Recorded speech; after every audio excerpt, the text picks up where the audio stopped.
नमस्कार। जिस समय राजा विहीन कश्मीर की मंत्रिपरिषद ने सम्राट विक्रमादित्य से राज्य की व्यवस्था संभालने का आग्रह करने का निर्णय लिया, ठीक उसी समय उज्जैनी में भी एक नवीन कहानी जन्म ले रही थी। मात्रगुप्त नामक एक कवि ने देश के अनेक राज दरबारों में अपनी प्रतिभा और योग्यता से सम्मान प्राप्त करने के बाद तय किया कि सम्राट विक्रमादित्य की राजसभा में भी अपना भाग्य आजमाया जाए। वह अत्यंत आशा और विश्वास के साथ उज्जैनी आया और सम्राट विक्रमादित्य की सभा में अपनी प्रतिभा का प्रदर्शन किया, किंतु राजा ने जानबूझकर मात्रगुप्त की परीक्षा लेने के लिए उनके प्रति उदासीनता प्रदर्शित की। इधर महाराज विक्रमादित्य के गुणों से अत्यधिक प्रभावित मात्रगुप्त ने भी ठान लिया कि उसे तो अब आजीवन केवल उनकी ही सेवा में रहना है। वह बिना निराश या क्षुब्ध हुए लगातार 1 वर्ष तक राजा की सेवा में जुटा रहा, राजसभा में उपस्थिति देता रहा। अंततः एक रात्रि को मात्रगुप्त का भाग्य उदय हो ही गया।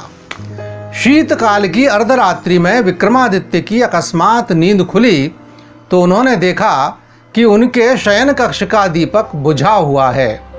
अतः उन्होंने दीपक प्रज्वलित करने हेतु प्रहरी को पुकारा, कोई है? किंतु दैवयोग से सभी प्रहरी निद्रामग्न थे, कोई उनकी आवाज से जागा नहीं। संयोग से कक्ष के बाहर बगीचे में उदास बैठे मात्रगुप्त को लगा कि उससे ही पूछा गया है, अतः उसके मुंह से निकला, महाराज मैं मात्रगुप्त। राजा ने कहा, अंदर आओ। तो वह कक्ष में प्रविष्ट हुआ और राजा के आदेशानुसार दीप प्रज्वलित करने के बाद जैसे ही वह बाहर जाने को उद्यत हुआ, राजा ने गंभीर स्वर में कहा, थोड़ा रुको। डर के मारे मात्रगुप्त की मानो जान ही निकलने को हो गई। उसे लगा राजा पूछेंगे कि इतनी रात को यहाँ क्या कर रहे हो? मैं उज्जैनी का मूल निवासी नहीं हूँ, कहीं राजा मुझे किसी शत्रु राजा का गुप्तचर न समझ लें। उसकी ऊपर की सांस ऊपर और नीचे की सांस नीचे रह गई। डरते डरते वह राजा के सम्मुख खड़ा रह गया। राजा ने शांति से पूछा, रात्रि कितनी शेष है? मात्रगुप्त ने उत्तर दिया, यामिनी का 1.5 प्रहर शेष है। राजा ने अचंभित होकर पूछा, तुम्हें कैसे मालूम हुआ? क्या रात भर से जाग ही रहे हो? बंधुओं, उन दिनों आज की तरह घड़ी नहीं हुआ करती थी, अतः विक्रमादित्य का प्रश्न स्वाभाविक था। इस प्रश्न के उत्तर में मात्रगुप्त ने जो कहा उससे उनका भाग्य ही बदल गया। मात्रगुप्त ने इस प्रश्न का उत्तर एक कविता के रूप में कुछ इस प्रकार दिया। शीतनो घ्रशितस्य माघशिमिव चिन्तार्णवे मज्जितः शान्ताग्निं स्फुटिता धरस्य धमतक्षुतक्षामकण्ठस्य मे निद्रा क्वाप्य वमानितेव दविता संतज्य दूरं गता सत्पात्र प्रतिपादितैव वसुधा न क्षीयते शर्वरी। अर्थात सर्दी से ठिठुरते हुए चिंता सागर में डूबते उतरते हुए मेरे होठ फूंक फूंक कर आग जलाते हुए फट गए हैं। भूख और प्यास से बोलने की शक्ति भी शेष नहीं रही है। ऐसे में नींद भी किसी अपमानित स्त्री के समान त्याग कर दूर जाने को ही ठहरी और रात्रि किसी सत्पात्र को प्राप्त भूमि के समान समाप्त होने का नाम ही नहीं ले रही। राजा को मन ही मन अत्यंत ग्लानि हुई। इतना गुणवान व्यक्ति मेरे आश्रित होते हुए भी इतना दुखी है। तभी उन्हें स्मरण आया कि कश्मीर की मंत्रिपरिषद ने राज्य के लिए किसी शासक की मांग की है। बस उन्होंने निर्णय ले लिया कि किसी राजा या जमींदार के स्थान पर इस गुणवान और सरस्वती पुत्र को ही माँ पार्वती की भूमि कश्मीर का अधिपति बनाना चाहिए। किंतु इसके बाद भी प्रकट में उन्होंने मात्रगुप्त से कुछ नहीं कहा। दूसरे दिन राज दरबार में राजा ने मात्रगुप्त को एक पत्र देकर आदेश दिया कि इसे ले जाकर कश्मीर के अधिकारियों को सौंप दें। हाँ, मार्ग में इस पत्र को पढ़ने का प्रयास न करना। मात्रगुप्त बेहद निराश हो गए। उन्हें लगा कि उनकी काव्य प्रतिभा का यह निरादर और अपमान है।